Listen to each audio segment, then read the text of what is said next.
Halo Beb, selamat datang kembali di vlog gue. Apa kabar semuanya? Semoga sehat-sehat selalu ya, dimanapun kalian berada.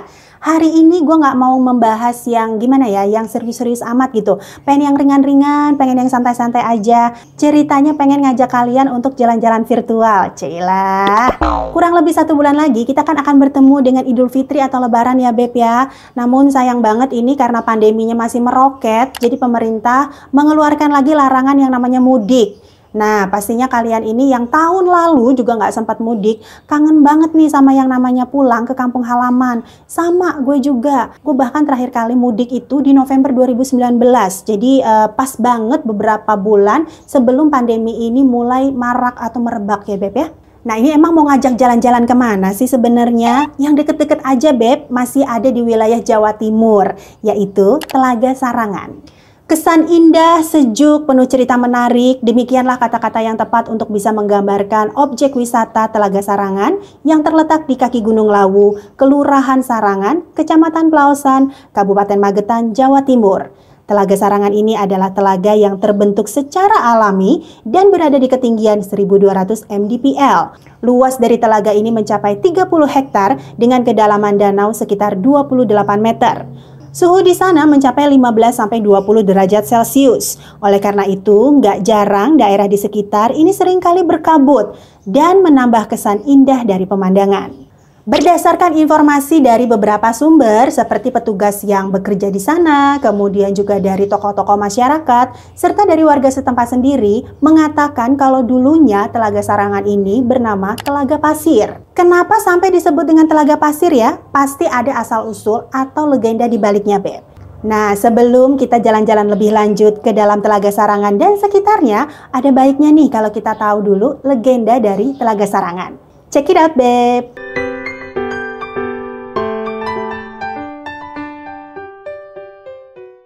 Alkisah ini ada sepasang suami istri yang sudah setengah baya tinggal di sebuah pondokan sederhana di dekat lereng Gunung Lawu. Mereka sudah lama tinggal di sana Beb. Jadi pondokannya ini tuh sederhana banget. Hanya terbuat dari batang kayu, kemudian atapnya itu terbuat dari daun-daunan kering. Nah, mereka ini saking udah lamanya tinggal di sana, jadi udah tahu banget, hafal gitu ya, situasi dan kondisi yang ada di sekitar lereng gunung tersebut. Mereka juga otomatis sudah tahu caranya bagaimana mengamankan diri dari gangguan-gangguan sekitar, seperti contohnya adanya binatang buas, binatang liar, dan juga lainnya. Mereka berdua dikenal dengan Ki Pasir dan Nyi Pasir. Mata pencaharian dari mereka ini adalah berladang. Jadi Ki Pasir ini kesehariannya Beb, tiap hari pagi itu berangkat ke ladang, kemudian nanti siang pulang ke rumah untuk makan, dan kemudian berlanjut lagi sampai sore nanti di ladang gitu Beb. Suatu hari Ki Pasir ini berniat untuk menanami beberapa pohon baru di ladangnya. Nah, pagi-pagi nih Ki Pasir udah berangkat ke ladang Beb.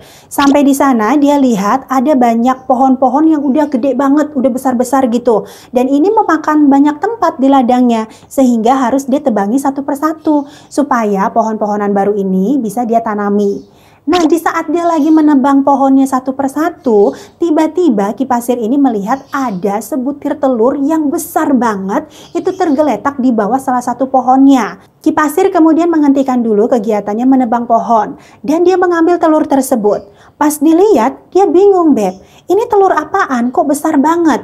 Kalau misalnya telur ayam, di sekitar daerah tersebut tidak ada warga yang memelihara unggas. Mau itu ayam, bebek, angsa, ataupun sejenisnya gak ada. Jadi kayaknya nggak mungkin ini kalau ada ular unggas nyasar ke situ. Nah, di tengah kebingungannya ini, Ki Pasir akhirnya memutuskan untuk udah deh pulang aja dulu deh ketemu sama Nyi Pasir. Sekalian nanya, siapa tahu nih Nyi Pasir tahu itu telur apaan, gede banget. Sesampainya di rumah, dia tunjukkan telur tersebut kepada Nyi Pasir. Nyi Pasirnya juga bingung Beb, karena seumur hidup baru lihat yang namanya telur bisa segede itu. Dan juga dia sama nih pikirannya sama Ki Pasir. Nggak ada tuh warga penduduk yang memelihara unggas. Jadi ini telurnya dari mana? Nah, daripada bingung debat sana sini, setelah ngobrol-ngobrol nih mereka berdua akhirnya mutusin, ya udahlah Nyi, dimasak aja terus kita makan. Sama Nyi Pasir, telur tersebut akhirnya direbus Beb. Karena ukurannya terlalu besar, akhirnya telurnya dibelah dua. Yang separuh untuk Ki Pasir, yang separuh lagi buat Nyi Pasir. Nah, sebelum berangkat lagi ke ladang, Ki Pasir akhirnya memakan separuh dari telur tersebut. Dimakan sampai kenyang, terus udah deh jalan lagi ke ladang. Dalam perjalanannya menuju ladang, ini belum juga nyampe ladang, Beb. Tiba-tiba Ki Pasir ini merasakan ada sesuatu yang gak beres di dalam badannya. Kok dia ini tiba-tiba badannya merasakan panas. Panas yang banget seakan-akan nih badannya sekujur tubuhnya gitu ya, dari ujung rambut sampai ujung kaki kayak kebakar. Kayak kebakar api yang sangat panas. Udah gitu bukan cuma panas, dia juga merasakan sakit yang luar biasa. Kayak ditusuk-tusuk, Beb. Sakitnya itu belum pernah dia rasain sebelumnya.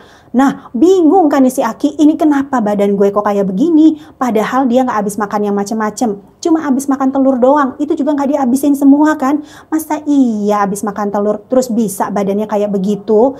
Di tengah rasa bingungnya dan juga sambil menahan rasa sakit yang kian tambah ini Ki Pasir pandangannya langsung kabur, Beb. Langsung kunang-kunang gitu. Udah gitu badannya nih, sekujur badannya mengeluarkan keringat dingin. Kayak orang mau pingsan gitu loh. Karena udah saking sakitnya, udah nggak tahu ya mesti gimana dan nggak tahu juga harus minta tolong ke siapa.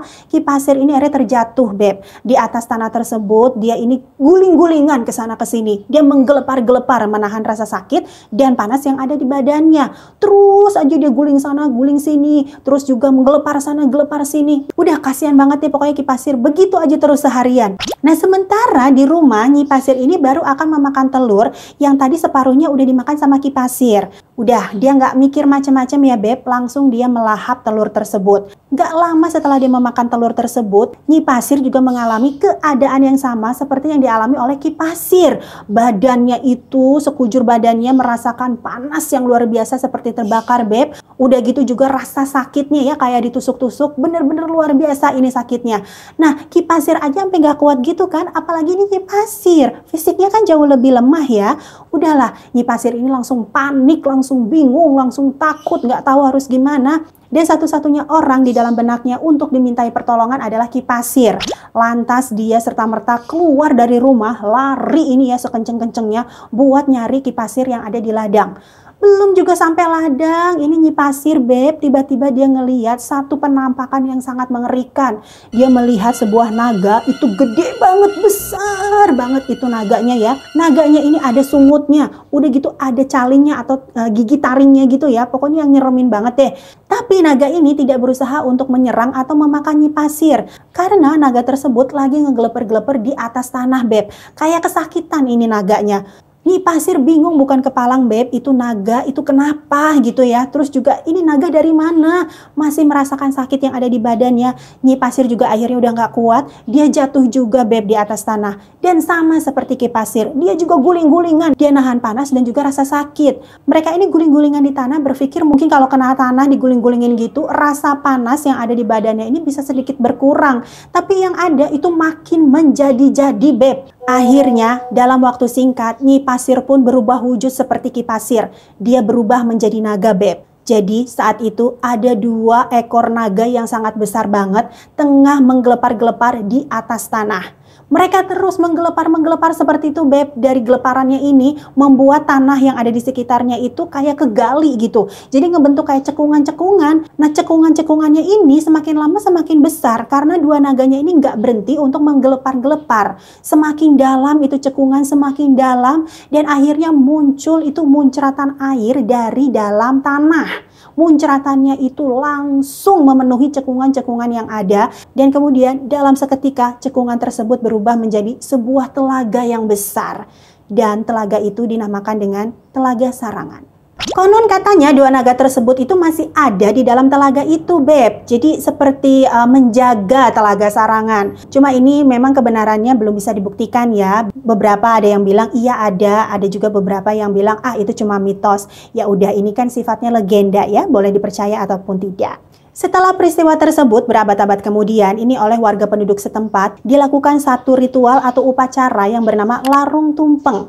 Jadi kegiatan dalam upacara tersebut, ini warganya membawakan tumpeng yang besar banget di atas sebuah kapal, yang kemudian nanti setelah sampai di tengah-tengah telaga itu dihanyutkan tumpengnya, Beb. Nah, tujuan dari upacara ini tidak lain hanya untuk menyampaikan rasa bersyukur kepada Tuhan Yang Maha Esa atas apa yang telah Tuhan berikan kepada warga penduduk penduduk setempat. Nah, itu barusan mengenai asal-usul atau legenda dari terciptanya sebuah Telaga Sarangan yang asri, kemudian yang indah. Sekarang kita mulai aja yuk jalan-jalan virtualnya ke Telaga Sarangan.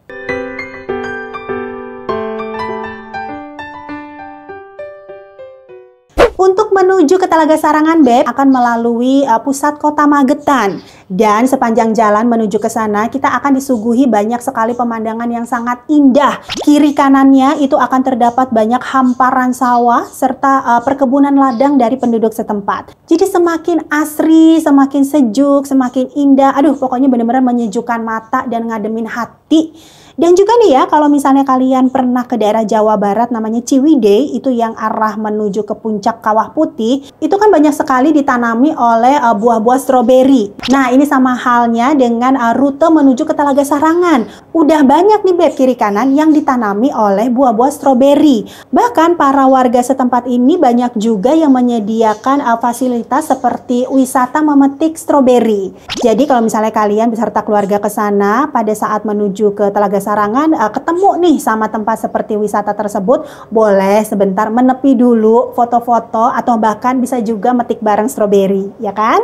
Selain pemandangan yang indah tersebut, nanti kalian juga sempat melewati yang namanya Telaga Wurung. Jadi ini telaga juga tapi lebih kecil daripada Telaga Sarangan dan difungsikan sebagai pusat pemancingan. Jadi banyak sekali ini tamu-tamu ke sana yang hobinya mancing bisa ke sana. Dan juga kalau misalnya datang beserta keluarga, itu ada disediakan wahana atau fasilitas seperti bebek-bebekan. Ini anak-anak pasti suka nih main bebek-bebekan itu ya. Dan kalau nggak salah, ini ada juga area di situ yang disediakan khusus untuk tempat camping. Cuma gue belum pernah nyoba sih tempat campingnya, karena memang nggak gitu suka sih camping. Sampai di Telaga Sarangan, ini kalian nanti akan dikenakan tiket masuk Rp20.000 untuk orang dewasa. Dan di dalamnya nanti setelah melewati gerbang, kalian ini akan langsung disuguhkan dengan banyak banget tukang dagangan. Jadi mereka ini banyak menjual semacam sayur-sayuran, terus juga buah-buahan, dan itu semuanya fresh, seger-seger banget, beneran. Ih, kayak pengen diborong semua. Yang hobi masak nih pasti gatel banget pengen diborong, langsung pengen diolah buat jadi masakan yang istimewa.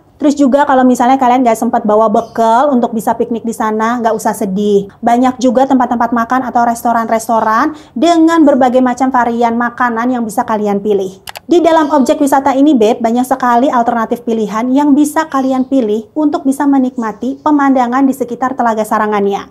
Pertama, kalian ini bisa naik speedboat. Speedboat ini kapasitasnya sekitar 3-4 orang dan dibanderol harganya untuk satu kali puteran itu kena Rp60.000. Kalau misalnya kalian rasa kurang nih, kecepetan gitu ya, kayaknya masih belum puas deh kalau satu puteran, jangan sedih, bisa kok 3 puteran. Kalau 3 puteran ini kalian akan dikenai harganya atau tarifnya sebesar Rp150.000.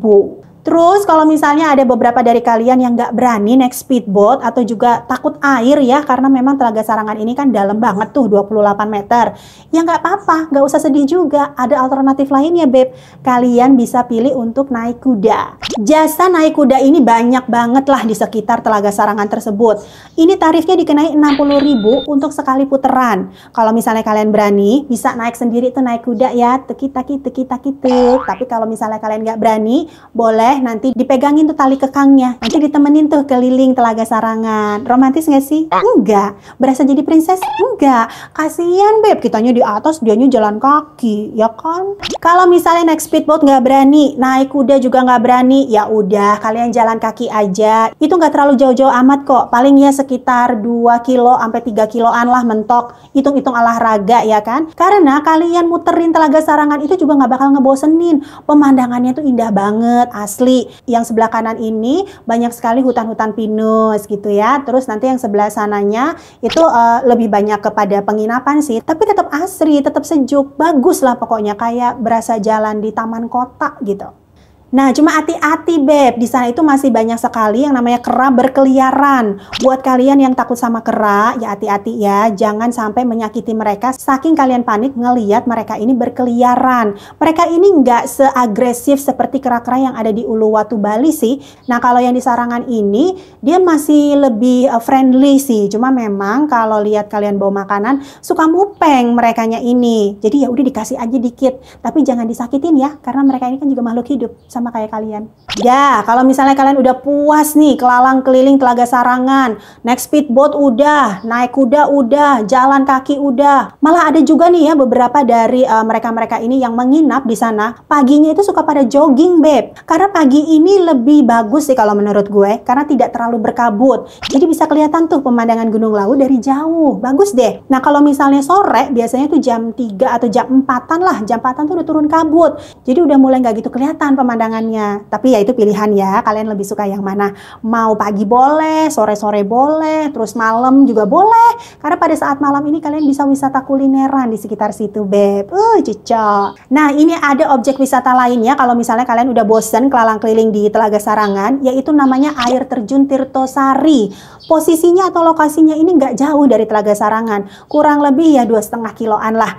Jadi aksesnya ini kalau misalnya kalian udah nyoba keliling Telaga Sarangan, itu pasti sebelah kanan itu sempat ngeliat ada kayak pesawat terbang lagi diparkir. Nah, itu nggak jauh dari situ, Beb. Ada belokan jalan ke arah kanan, itu menuju ke arah air terjun Tirtosari. Kalau misalnya kalian capek nih, aduh males banget jalan 2,5 kilo, capek, orang nanti kan di sana masih mau main-main lagi. Ya udah, kalian bisa naik kuda. Tapi untuk bisa naik kuda, ini hanya bisa diakses kurang lebih 1,5 kilometer awal aja, Beb. Setelahnya, kalian ini tetap harus berjalan kaki, karena udah nggak bisa diakses pakai kuda. Tapi tenang aja, nggak perlu khawatir, karena kalian ini nggak bakal ngerasa capek, tetap ngerasa happy, karena sepanjang perjalanan, kiri kanan ini akan disuguhi oleh pemandangan yang bagus banget. So, udah ya, kira-kira udah direncanain nanti pas di Telaga Sarangan, kalian mau menikmati objek wisata yang mana, mau menikmati objek wisata dengan cara yang bagaimana, terserah kalian, oke? Yuk lanjut.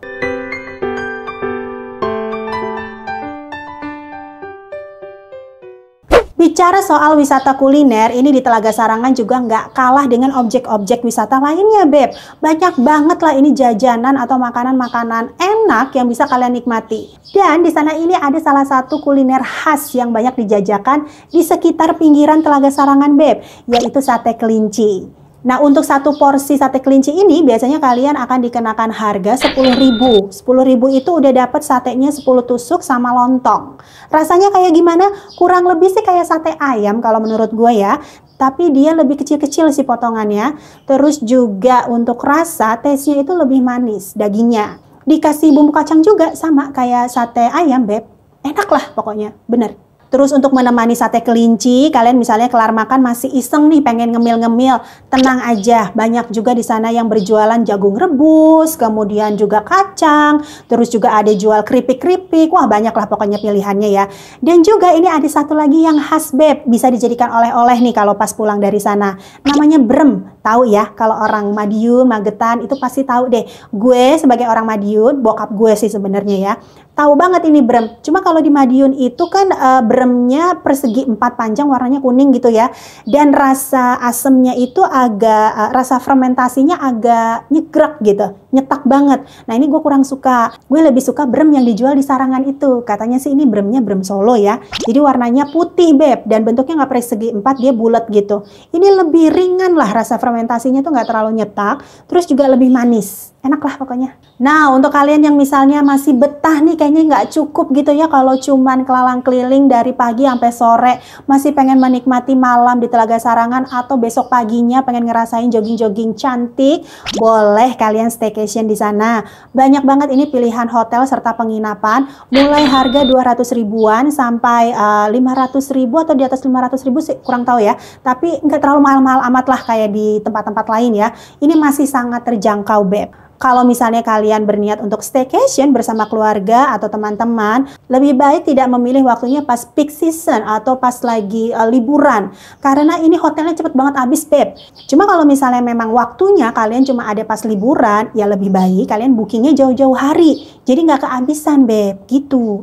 Ya namanya juga salah satu objek wisata yang banyak digemari. Jadi ya harus dulu-duluan nih kalau kepengen bisa staycation di sana, ya kan? So, mudah-mudahan ya, Beb, ini pandeminya bisa segera turun gitu ya. Tapi kalau misalnya nggak keburu turun, kalian udah kepengen banget ke sana, ya silahkan. Tapi pesan tetap dijaga ya protokol kesehatan ya. Tetap gunakan masker, terus juga jauhi kerumunan. Jangan ngumpul-ngumpul sama banyak orang, jaga jarak. Terus bawa juga hand sanitizer. Karena kan ini bagaimanapun juga tempat umum ya. Jadi lebih beresiko gitu loh. Oke Beb, itu tadi jalan-jalan singkat kita ke Telaga Sarangan. Semoga vlog kali ini bisa menghibur kalian ya. Kalau misalnya ada kekurangan informasi dan lain sebagainya atau kekurangan dalam penyampaian, mohon dimaafkan ya. Karena memang ini sifatnya hanya menghibur. Kita nggak ada niatan yang lain-lain yang negatif, menjatuhkan atau mendiskreditkan pihak manapun. Please, ini cuma menghibur. Catat. Terima kasih banyak untuk kalian yang sudah menonton sampai akhir. Kalau misalnya kalian suka dengan vlog kali ini, boleh diklik like-nya, kemudian di komen, di share, dan juga diklik tombol subscribe-nya. Sampai jumpa lagi di video berikutnya. Have a nice day!